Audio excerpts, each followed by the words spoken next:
성도 여러분 반갑습니다. 오늘은 누룩에 대해서 말씀을 드리고자 합니다. 영적 누룩, 여러분들은 많이 들어보셨으리라고 믿습니다. 하나님께서는 출애굽기 때 누룩 없는 떡을 먹으라 했습니다. 그러면 우리가 누룩이 없는 떡을 무교병이라고 하고 누룩이 있는 것을 유교병이라고 했습니다. 그러면 아버지께서 유월할 때 이 누룩에 대해서 말씀을 하셨는데, 출애굽하던 그 시절에 바로에게 종살이하던, 애굽에 종살이하던 히브리인들에게 하던 그것을 지금 말씀하신다면 오늘날 이 시대에서는 그 누룩과 관계없는 신앙이 되겠죠. 근데 계시록 11장 8절에 가니까 큰 성이 있는데 거기는 영적으로 하면 애굽 소돔 너희 주께서 십자가 지신 곳이다, 이렇게 말씀하셨다고 했죠. 그럼 영적으로 거기를 무덤이라고 보고, 영적으로 애굽이라고 보고, 영적으로 소돔이라고 우리가 봤을 때, 그러면 거기에서 유월해 나오는 일, 출애굽하는 일이 있어야 된다는 것입니다. 그래서 거기는 심판의 장소다. 그냥 한마디로 거기가 심판의 장소 같으면 거기서 앉아서 심판을 받을 것인가, 아니면은 하나님의 말씀대로 피해서 나올 것인가 생각을 하고 신앙을 하셔야 되는 시대가 왔습니다. 영적으로 우리가 누룩을 지금 이야기하고 영적으로 기름도 이야기 이제 해야 되는데, 영적으로 누룩에 대해서 알지 못하면 우리가 하나님의 말씀과 나는 상관없는 신앙을 하실 수도 있다는 것을 이 시간에 깨워드리고자 합니다. 신명기 16장에서는 7일 동안 내 지경 사면 안에 누룩이 있게 하지 마라, 이렇게 말씀하십니다. 그리고 출애굽기 13장에서도 7일 동안 무교병을 먹으라고 말씀을 하셨어요. 그러면 유교병은 내 지경 안에 있으면 안 된다, 누룩 들어간 떡은 있으면 안 된다, 이 말이에요. 그래서 우리가 이 누룩에 대해서 제대로 알고 신앙을 하셔야 되는데, 그저 그냥 우리가 알고 있는 누룩이 지금 오늘날 얼마나 잘못된 것인가를 여러분들이 성경을 통해서 좀 확인을 하시는 기회가 되기를 바랍니다. 에스겔서 45장에서는 6월절 7일 절기를 누룩 없는 떡으로 지내라 합니다. 그러면 7일 절기도 지금 알아야 됩니다. 7일 절기도 알아야 누룩 없는 떡을 언제 먹어야 되고 7일이 그 7일이 언제인가를 아셔야 되는데, 그거에 대해서 여러분들은 한 번도 들어보지 못하셨을 거라고 믿습니다. 여러분들이 들어보지 못했다고 성경에 있는 것이 안 이루어지겠습니까? 그러면 천지가 없어져도 내 계명의 1.1획도 이루지 않는 것이 없다고 했습니다. 획 하나도 떨어지지, 점 하나도 떨어지지 않는다고 말씀하셨는데, 그렇다면 우리가 이렇게 법으로 정해주신 이 계명, 이것은 우리가 지켜야 되지 않겠습니까? 그래서 반드시 알고 가야 된다. 그래서 누룩 없는 떡으로 7일을 지내라. 누룩에 대해서는 환해야 됩니다. 그런데 이 누룩이 우리가 들어보지를 못했으니까, 그리고 마치 누룩이 있어야 천국을 들어가는 것처럼 또 설교를 계속해서 들어왔습니다. 그런데 하나님께서는 출애굽 시대부터 누룩에 대해서 분명하게 끊어내라는 말씀을 하십니다.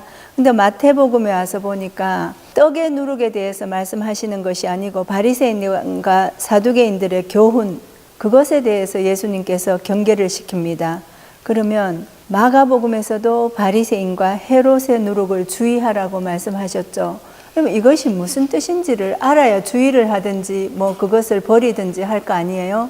우리는 하나하나 이 누룩에 대해서 말씀을 다 정리를 해드리고 싶은데 지금 시간이 너무 짧습니다. 그래서 누룩과 관련된 말씀들도 있고, 그리고 누룩으로 인해 가지고 우리가 어떻게 되는지 신앙이, 그것을 아셔야 되는데, 누룩의 성질이 있습니다. 그것이 뭐냐 하면, 누룩은 원래의 성질을 변질시키는 특성이 있죠. 그래서 천국은 마치 여자가 가루 서말 속에 갖다 넣어서 전부 부풀게 한 누룩과 같다, 이런 말씀을 하셨습니다.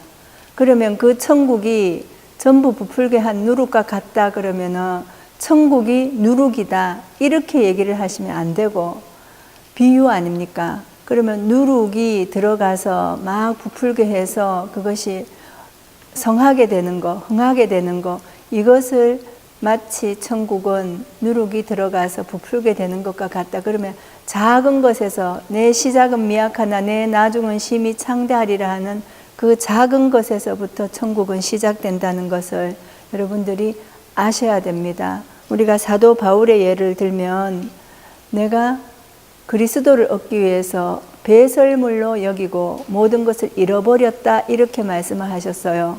그러면 사도 바울이 배설물로 여긴 것이 무엇이겠습니까? 그 당대의 유대교인들이 가르쳤던, 그리고 유대교에서 알고 있었던 그런 어떤 구습, 그런 것들을 다 버리고 그것을 자기는 배설물로 여겼다는 겁니다. 그러면 무엇을 얻기 위해서?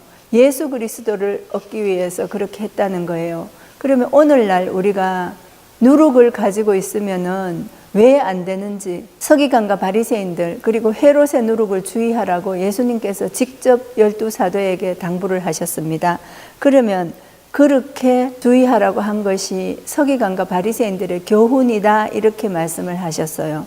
그러면 그 교훈이 들어서 나쁜 것이 없는데 왜 그럴까?